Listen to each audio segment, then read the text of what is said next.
Motion in your step. Motivation in your heart.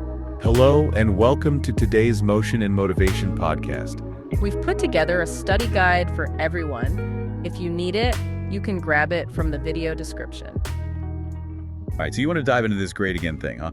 What was Trump really selling, and why did it click with so many voters? Not to get stuck in the past, but to unpack the core message. So we went straight to the source. His own words, pre-presidency even. It's wild, knowing what we know now, going back to this book, it's almost like a time capsule. All these anxieties, these hopes, right there on the page, just before the 2016 election. And he comes out swinging, man. Page 1, you could practically hear him yelling it. This isn't just the campaign. It's Trump basically saying, game over, I win. But here's the thing. He's not talking about polls. It's this, unshakable belief in himself, in his vision for America. And that's everywhere in this book, whether you agreed with him or not. That self-belief, that whole I'm the only one who can fix this thing, that was powerful for some voters. He tapped into this frustration with politicians, all talk, no action. And Trump, the businessman, he was supposed to be different. Oh, he totally hammers that home. He even brings up his dad, right? Yeah. Quotes him saying, without passion, you cannot have great success. It's almost like he's saying, look, I'm only this successful because I believe this stuff. Exactly. His passion is proof he can deliver. And for voters who felt ignored, left behind, forgotten by those politicians, that message, it hit hard.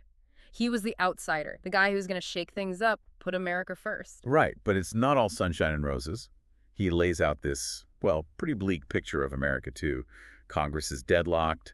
Illegal immigration is dangerous. The middle class is shrinking. He doesn't hold back. And there's a reason for that. Yeah. Classic persuasion. Shine a light on the pain, make those anxieties bigger, then you come in with the solution. Think about it. If you're already worried about money, about the country, Trump's message, it's like, yeah, you're right to be scared. But then he's like, don't worry, I'm here. And the language he uses, it's strong, right? Like when he talks about illegal immigration, he says it's not fair to everyone else. It's interesting how he plays on this idea of fairness, the system being rigged. Oh, totally. He's talking directly to people who feel like the American dream is slipping away. Illegal immigration, it's a threat. To their jobs, their communities, he's saying, I see you, I hear you, and I'm on your side. And he does this thing, it's constant, this bad deal and better deal talk, right? Almost like his signature move. Healthcare, immigration, foreign policy, you name it. He even calls the Iran deal a bad deal straight up.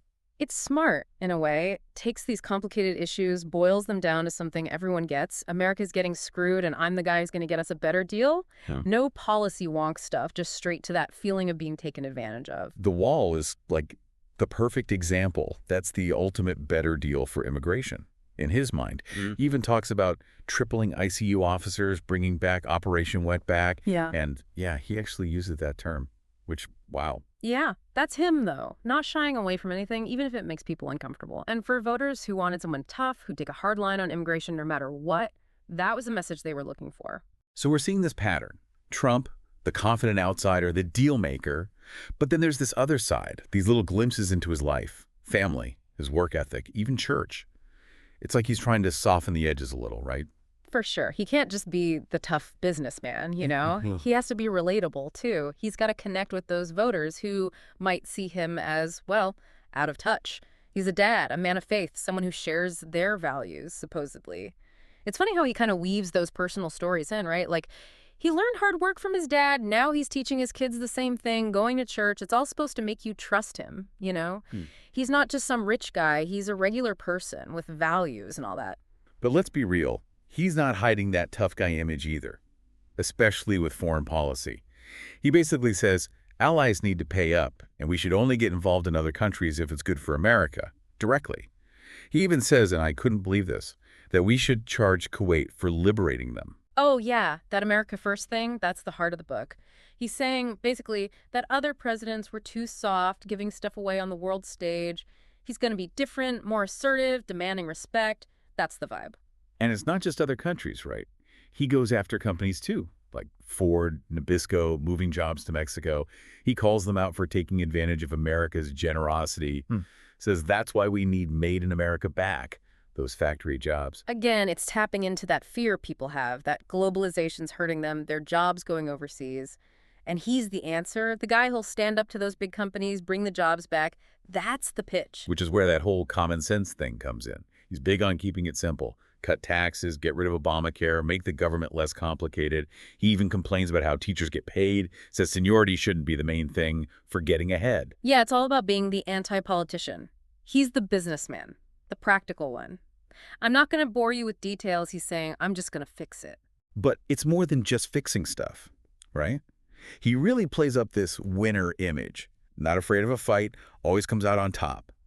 And he never misses a chance to compare himself to those career politicians, calls them weak, indecisive. Powerful image, right? Especially in America, where being good at business means you're good at everything, apparently. He wants voters to see him as a leader, making tough calls, getting things done. And he owns the whole billionaire thing. Reminds you constantly that he can't be bought, no special interest controlling him. It's almost like he's turning that out-of-touch thing into a plus. It's a good move, honestly. By saying he's already rich, he's saying he doesn't need donations, lobbyists, any of that. I'm doing this for America. That's the message. I already made it, now I'll make America great again. And that whole outsider thing, he really plays that up too. Like he tells this story about some conservative group asking him for $1 million.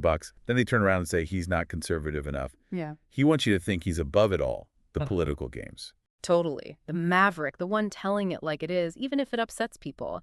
And for voters who are fed up with the system, who feel like it's rigged, that's music to their ears. He's the alternative, the guy who can't be corrupted because he's already got all the power and money, right? And this us versus them thing, it's not just politicians. The media gets it too. He rips into journalists big time. Says they're biased, dishonest, just want a good story, not the truth. It's obvious he sees them as the enemy and wants his readers to think the same. Politicians always go after the media, but Trump, he takes it to a whole other level. He's not just criticizing. He's trying to destroy their credibility, make you doubt anything they say if it doesn't fit his story.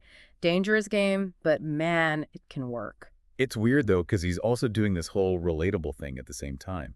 Family, faith, even this guy, Norman Vincent Peale, the power of positive thinking. Strange mix. For sure, softening the edges a bit, you know? Can't be all sharp elbows all the time. He wants voters to see the other side, the family man, the believer, someone who understands their values, building that connection even while he's drawing those lines in the sand, the us and them thing. And he knows people criticize him, and he tries to get ahead of it sometimes. Like when they say he's sexist, he points to all the women in charge at his company, the Trump Organization. Even says he was the first developer in New York to let a woman run a big construction project. Got to deflect those attacks, right? And it lets him brag about being a successful businessman at the same time. I hire the best, that's what he's saying, man or woman, taking away ammunition while making himself look good, all in one go. It's a tough thing to pull off, you know? Being that aggressive guy, always ready to fight, but then showing this other side, like you said, family, faith, trying to seem like, well, a normal person. It's a balancing act for sure. He can't just be all about winning, being the tough guy. He's got to connect with voters, make them feel something, you know. Their worries about America, sure, but also that hope that things can get better. And that's where the whole Make America Great Again thing comes in, right? It's more than just a slogan. It's like the heart of the whole thing. 100%. He's playing on this idea that America's lost its way, that things were better in the past, and he's the only one who can bring that back. That's powerful stuff. And he doesn't leave it vague either.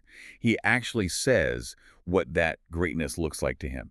Strong military, booming economy, no more illegal immigration, going back to traditional values. He knows what buttons to push for a certain group of people. Exactly. He didn't invent those fears, those desires. He just tapped into them, gave a voice to people who felt like nobody was listening. That's what made it so effective. And he makes sure you see him as the only solution. He's the outsider, here to shake things up, break the rules, whatever it takes.